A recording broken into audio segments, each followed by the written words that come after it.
loved it. I loved all my business school classes except the goofy math, the X's and Y and that kind of nonsense.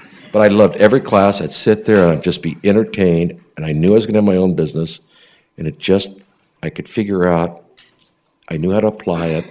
I heard those lectures, and I'd say, well, I'm going to use that one day. One of the bad things in your education is you take notes. When I teach school, I don't let my students take notes, because what the problem with taking notes is you don't daydream with the knowledge. You're always so busy scribbling, you never get a chance to say, what was that person really talking about here? How can I really use this? But I didn't go to school for grades. I know I was going to have my own business, and obviously I couldn't get good grades, so I just went for C's and D's. But I learned. I really did learn. If I bothered learning it, I remembered it, and I used it. Thank you. And I'm very innately curious, so how I got through college was the biggest challenge of my life. I am no more to this day than a third grade speller. I can look at the words repeatedly. I won't know how to spell it the next time. I really can't. I don't have any capabilities in it. It's like I'm not good at it. I just don't have any. And how do you get through college without spelling? And I'm finally angry at this damn language. I really am. What does S-E-W spell? Do you all know? Does that make any sense whatsoever? Don't I have a right to be so upset with this horrible language and say, why would you do this? Why would you make S-E-W so? You look at G-H and that's an F. Why? Why did you just invent this language as spelling to torment me? It's not my fault. Thank you for your question. We have another one. We watched a video in Bonnie's 101 class about achieving your childhood dream. So I was wondering, what was your childhood dream, and has Kinko's helped you achieve it, or was Kinko's part of your childhood dream? My childhood dream was to have my own business all my life. And the reason I said, I'm not going to know how to read. I don't care. I'll have an assistant to read to me. So I sort of had that happen. But I wanted to have my own business.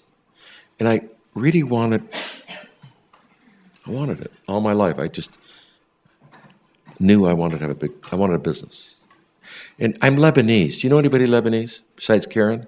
No. Do you know anybody that's Lebanese that has a job? No one. Do you have your own business? You don't work for other people. I just was never raised to have a job. It was just not in the equation. My mother would say, oh, look at those people next door. He has a job. He couldn't wait to buy the boat, get himself in debt, and had no savings. He loses his job. He's lost everything.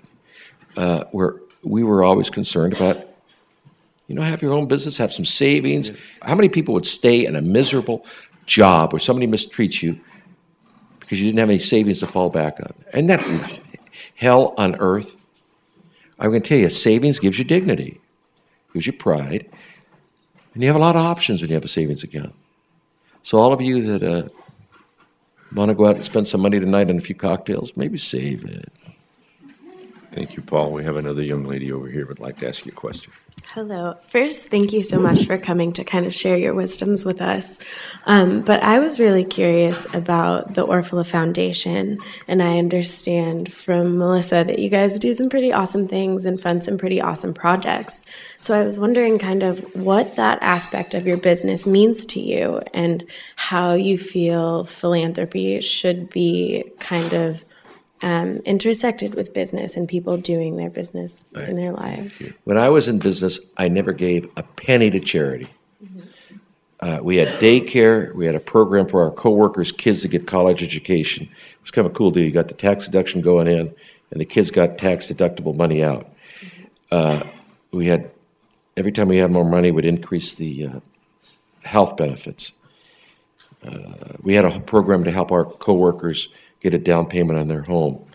Now, my father had a business. I know that you probably heard Mama and Dada first. I heard that one. And then the only other word, the constant word in my family was, honey, it's deductible. Everything was a deductible.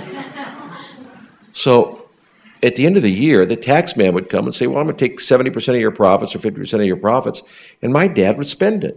And I always figured, They used to think we were fantastic at work because we had a $2 free lunch on Fridays. Now let's do the math. I spend $2 on the lunch.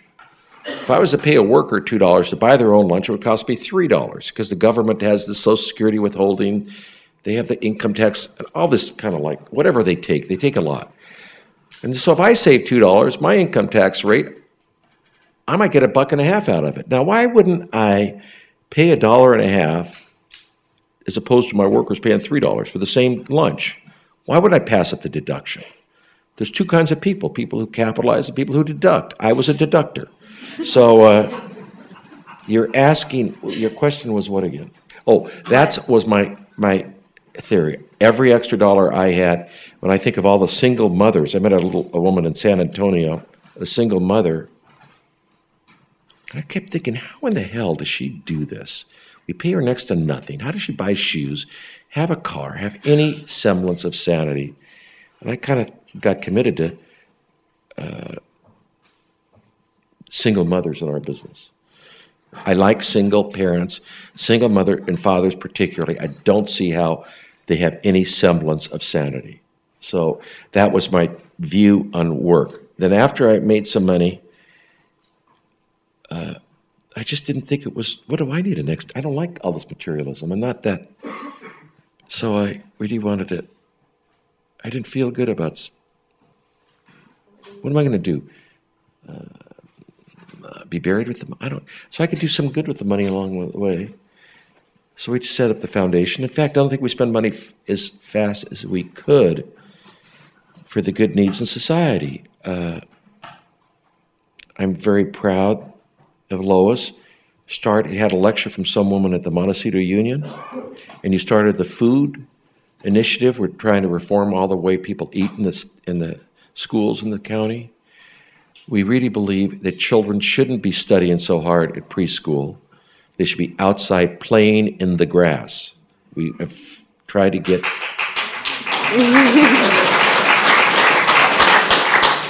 Yeah, this horrible Bush and Ted Kennedy got together and screwed up education with all this analyzation in kindergarten and preschool. What? We have the school gardens. Good job. Ramses, Zeus. We're trying to promote. Well, tell them about it. Yeah, we're from the center. There's some more of us here too. I mean, we're just connecting kids to their environment and, food through gardens. It's a really awesome project, and we're very grateful to you.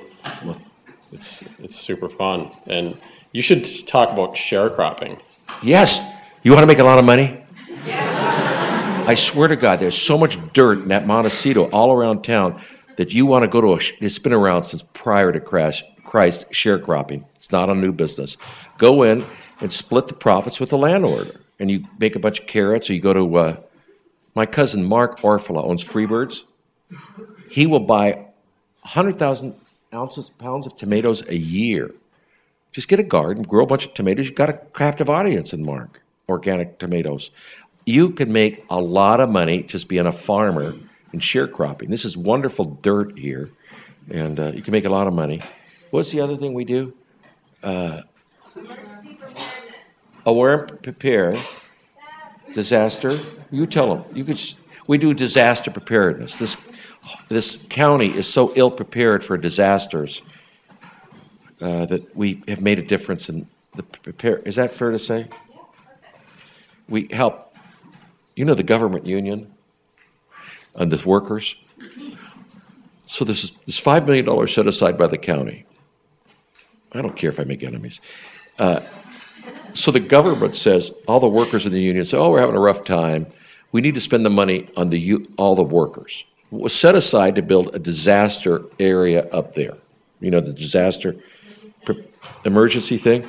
So it was a big scandal here in Santa Barbara. How can you spend that $5 million they had already set aside for disaster preparedness? Isn't that what you're supposed to have government services for?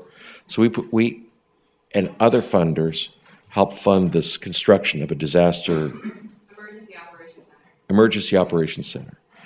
I mean, it isn't like you can't look outside and think like, oh yeah, there could be a disaster like a fire, a tsunami, an earthquake. They could